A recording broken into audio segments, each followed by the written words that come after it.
Hello friends, आजच्या या व्हिडिओमध्ये आपण माहिती पाहणार आहोत। पवित्र पोर्टल विषयक एक बिग अपडेट आपल्या हाती आला असून या बिग अपडेट विषयी माहिती आजच्या या व्हिडिओमध्ये आपण पाहणार आहोत। तत्पूर्वी तुम्ही आमच्या चॅनलला अद्यापही सबस्क्राइब केलं नसेल तर अशाच प्रकारच्या नवनवीन अपडेट्स मिळवण्यासाठी सबस्क्राइब करून बेल आयकॉन प्रेस करायला विसरू नका। पाहूया पवित्र प्रणालीमध्ये अर्ज केलेल्या काही उमेदवारांना त्यांची माहिती अद्ययावत करता आलेली नाही अथवा अर्जाची प्रिंट घेता आलेली नाही अशा उमेदवारांसाठी सोमवार दिनांक 21 जानेवारी 2019 पासून विभागीय शिक्षण उपसंचालक यांचे लॉग इन मार्फत संबंधित उमेदवारांची माहिती अद्ययावत करणे अथवा अर्जाची प्रिंट देण्याची सुविधा उपलब्ध करून देण्यात येत आहे।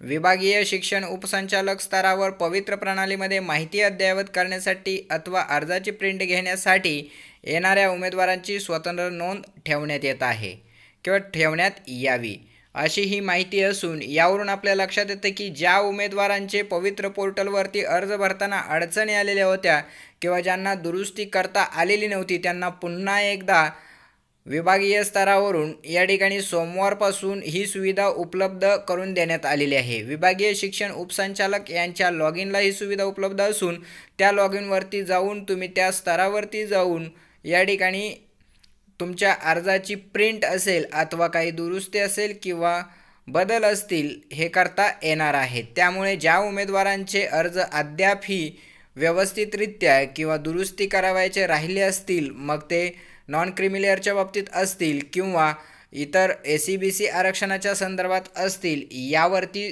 दुरुस्ती करून घ्यायला विसरू नका। त्याच पद्धतीनं काही उमेदवारांचे फॉर्म ड्राफ्ट मोडमध्ये असतील, त्यांची सर्टिफाईड प्रिंट काढून घेण्यासाठी विभागीय शिक्षण उपसंचालक यांच्या लॉग इनला जाऊन आपली प्रिंट काढून घ्यायला विसरू नका। लक्षात ठेवा मित्रांनो, ही शेवटची संधी असू शकते, त्यामुळे पवित्र पोर्टलमध्ये अर्ज केलेल्या उमेदवारांनी अधिक तत्परतेने विभागीय शिक्षण उपसंचालक यांच्या कार्यालयातून संबंधित माहिती अद्ययावत करायला विसरू नका।